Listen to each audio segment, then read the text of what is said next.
What's going on, everybody? I'm Patrick from POWLAX and welcome to the POWLAX backyard. In this video, we're going to be talking all about passing. This is the POWLAX backyard, where I'll be teaching techniques and how to fix common mistakes by showing you ways to improve your game at home.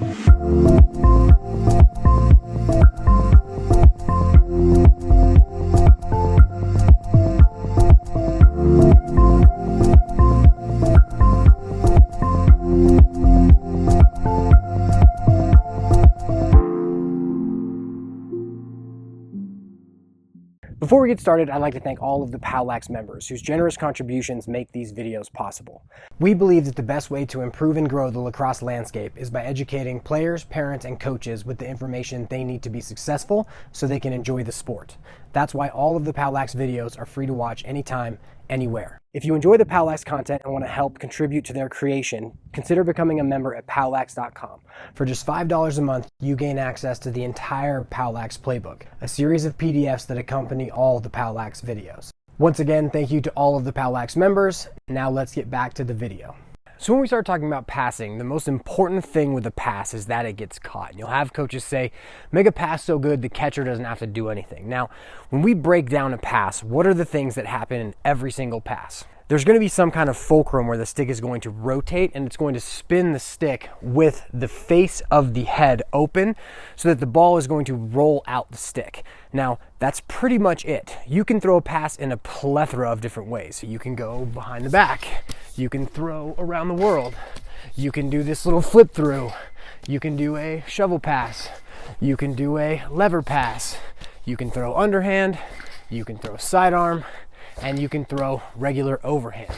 Now, once again, the most important thing about throwing any of those passes is the fact that the other player catches the ball. And when we get to more advanced levels, we're going to want to have the ability to throw all of these passes because defensemen will just knock down our passes if we're throwing over the top all the time. But now, when we begin, we really want to make sure that we simplify everything and teach the basic mechanics that go through all of those passes so that then players can learn how to apply them all as they develop their other skills. So now there's one more foundation of all throws that we want to hit, but it's not really a foundation. It's not really a true rule because it doesn't happen all of the time. But if we think about how we throw and how we rotate the stick like this, if we reverse that back and we come back to here, in every throw we throw, if you continued the motion backwards, the butt end of the stick would always point to the target if you reversed it back. So we're going to use that idea in order to teach players to aim. And so we're going to have them put their stick on their collarbone with their top hand a forearm's length up the stick, and they're going to point their butt end the way their chest is pointed. Now, once they're here, now they can see down the shaft and they're going to be able to build the idea of aiming. And so what we're doing when we do this is we're eliminating any kind of side-to-side action. So as I rotate my hands over like this, the ball is going to go in this line straight up and down. Now, it might go high, it might go low, but I'm getting rid of any side-to-side action. As I'm doing that, I'm basically going to kind of watch where it goes, and I'm going to try and fix it by either rotating earlier, pulling the stick forward and then rotating, and as I come through it, that's how I'm going to begin to learn how the stick releases the ball. When we go into the technique, the first thing they're going to do is they're going to grab the stick in their fingers about a forearm's length up the shaft with their top hand. Now they're going to take their top hand, put it shoulder height. The stick should always have the head above the top hand. It should never go like this.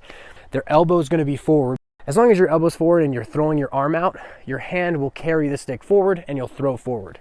Now, the bottom hand is going to come across their body and grab on, and that's going to be a little tough for some players. But now, once I'm here, I can aim anywhere I want by turning my shoulders and disassociating my hips and my shoulders from my feet. Now, when we actually make the pass, what we are going to do is we're going to drive our top hand forward, our bottom hand is going to pull towards our pocket, and we are going to come all the way through the pass each time. Now, a lot of coaches like to teach the idea of step to your target, and it's good to generate force that way, but if I'm only going to be able to pass when I'm stepping forward, I'm not going to be able to pass all of the time. I want to be able to pass when my opposite foot is forward, and the key is that as we're teaching it, we really want to teach them to generate force with their arms and snapping over rather than turning our body all of the time. The key is if I'm running this way and I want to throw that way, I'm still going to line up my butt end like this, but now as I turn my hips, when I release the ball, my shoulders should be square to my target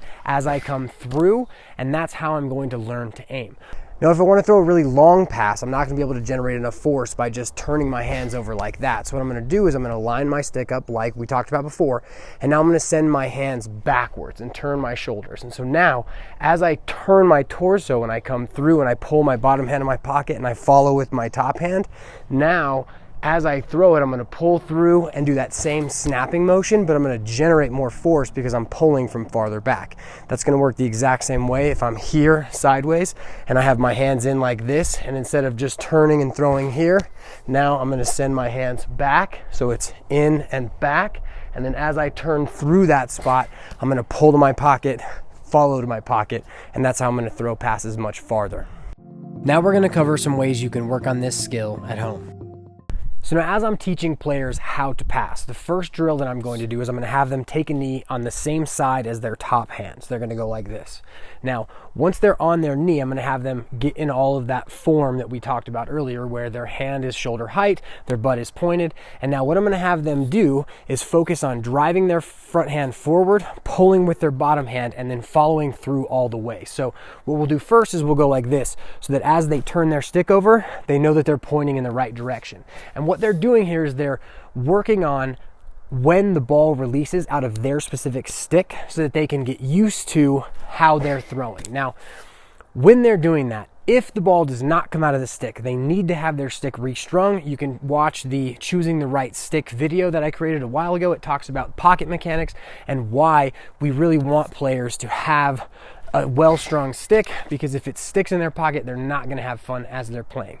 Once we think that they have the mechanics of following through as they pass, now we're just going to have them stand up. And I like to have them stand with their feet even so they don't rely on the fact that they need to turn their shoulders and step with their opposite foot. Now, once they're here, same idea.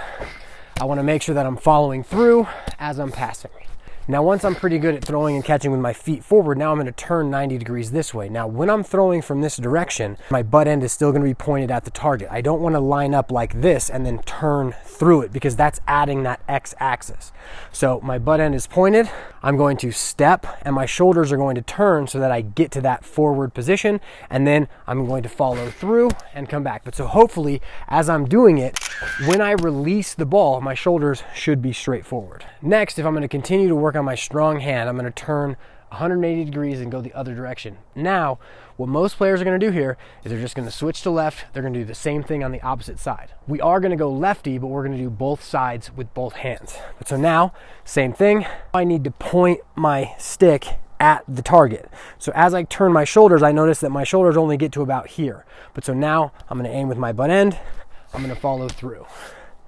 And so now I've disassociated my feet from my shoulders and my hips, and now as I'm aiming like this, I can put the ball anywhere I want to.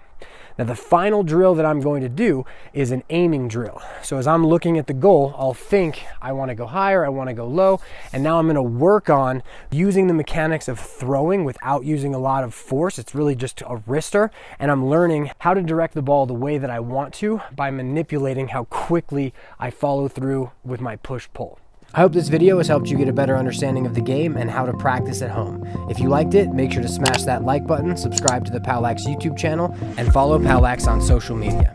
To watch and learn more, support the POWLAX mission, and download the PDFs that accompany all of the POWLAX videos, head to POWLAX.com. Thanks for watching. I'll see you in the next video.